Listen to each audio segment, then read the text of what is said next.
Good afternoon from the KELOLAND Live Doppler Storm Center on a cool afternoon. Temperatures are in the 40s and 50s across eastern South Dakota, 40s in the Minnesota. We have 50 and 60 degree weather in central and western KELOLAND. Forecast for today showing afternoon highs only in the 40s and 50s across the east. Though Rapid City will hit 70 later this afternoon. I'll have more details on your forecast coming up as we begin midday in KELOLAND. Live from KELOLAND Media Group, Midday in KELOLAND. Celebrating Native Americans Day. We'll take you to the parade in downtown Sioux Falls coming up. Plus, presidential candidates hitting a key battleground state. Latest as the countdown to Election Day presses on. Good afternoon and thanks for having us in. This midday, South Dakotans are taking time to celebrate the state's indigenous people. Hundreds of people lined Phillips Avenue this morning for the Native American Day Parade. The 7th annual event featured dozens of floats, people on horseback, and dancers dressed in traditional regalia. This year's Grand Marshal, Ellen Medicine Horn.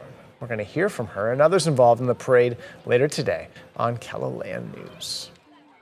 You can see highlights from the parade right now on KELOLAND.com. Our digital reporter Jacob Newton has compiled snapshots into a photo gallery. If you have pictures or videos from the parade you'd like to share, make sure and send them over to youshare@KELOLAND.com. Today's celebrations in Sioux Falls didn't end with the parade. A meal is taking place right now at the Multicultural Center. It would be followed by a social wachipi and calling of the dancers at 1 o'clock p.m. at Falls Park. Out west, Crazy Horse Memorial is hosting a day-long celebration. Native Pride Productions will host two 45-minute performances featuring champion dancers from throughout the United States.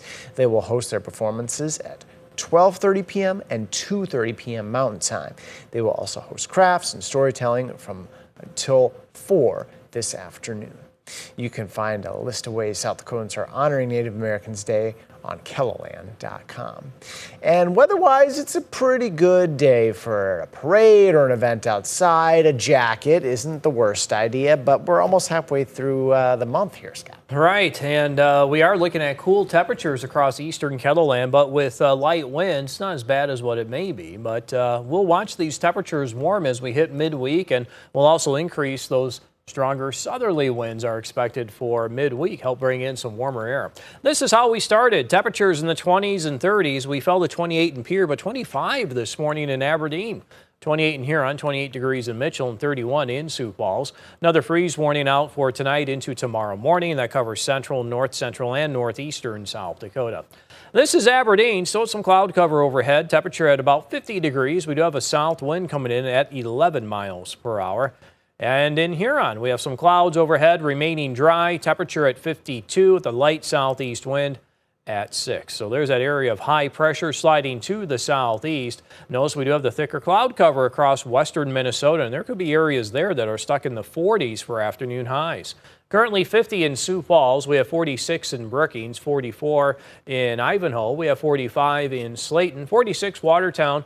50 degrees, Aberdeen, 57 Pierre, and 65 in Rapid City. And for the most part, the winds are light, though they do increase a little. Central and south central South Dakota, that south wind coming in around 15 miles per hour. Temperatures today will reach the 50s, 60s, and 70s. I am a little curious as to how warm we get in Minnesota due to the cloud cover. We'll probably have a couple of areas struggling to get out of the 40s. Another cold overnight. Temperatures will fall to the 20s and 30s, mostly clear skies and light winds. And for tomorrow, expect temperatures in the 50s and 60s. I'll have more details on your KELOLAND Live Doppler forecast coming up. Thank you, Scott. South Dakota Attorney General Marty Jackley is in North Dakota tomorrow afternoon for a federal case regarding the deferred action for childhood arrivals. Jackley is joining the attorneys general from Kansas and North Dakota to argue against a proposed federal rule that treats DACA recipients as legal citizens. The hearing is scheduled for 1 o'clock. South Dakota's voter registration deadline is quickly approaching for the November election. Forms are due 1 week from today. You can either deliver them in person or send them by mail, but they need to arrive at your county auditor's office before it closes on Monday, October 21st. With a little more than 3 weeks until Election Day, both Vice President Kamala Harris and former President Donald Trump are campaigning in the battleground state of Pennsylvania. This morning, the Harris campaign released a new set of economic policy proposals aimed at black men. Meanwhile, the former president is set to hold a town hall outside Philadelphia that his campaign says is focused on the economy and inflation. Natalie Brand reports from Washington. Vice President Kamala Harris sat down for a live interview Monday with media host Roland Martin to discuss issues impacting black voters. What I intend to do, which is saying that your medical debt cannot be on your credit score, putting $16 billion in HBCUs, having the lowest black unemployment in recent history. Her campaign recently released economic proposals aimed at black men, a critical voting bloc for Harris. Often, the people whose policies get pushed through are the people who actually demand what they want through their votes. The proposals include forgivable loans to black entrepreneurs, a health initiative tackling conditions that disproportionately affect black men, and legalizing recreational marijuana. Former President Donald Trump is also competing for their votes. A new CBS News poll shows the race essentially tied in the battleground states. When I win on November 5th, the migrant invasion ends and the restoration of our country begins. In Arizona this weekend, Trump focused on immigration, pledging to hire 10,000 more Border Patrol agents after earlier opposing a bipartisan bill to provide more border security resources. Also on Sunday, the former president suggested using the military to go after a, quote, enemy from within. We have some very bad people. We have some sick people, radical left lunatics. And I think they're and it should be very easily handled by, if necessary, by National Guard, or if really necessary, by the military. Ahead of Trump's rally in California Saturday, sheriff's deputies arrested a Las Vegas man for allegedly having a loaded firearm and a high-capacity magazine at a checkpoint near the venue. A federal law enforcement source tells CBS News there's no indication this was an assassination attempt. Natalie Brand, CBS News, Washington.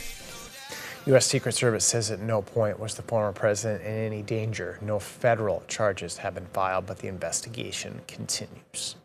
A local cartoonist is putting his experiences on paper, and it's all centered around something he loves, the city of Sioux Falls.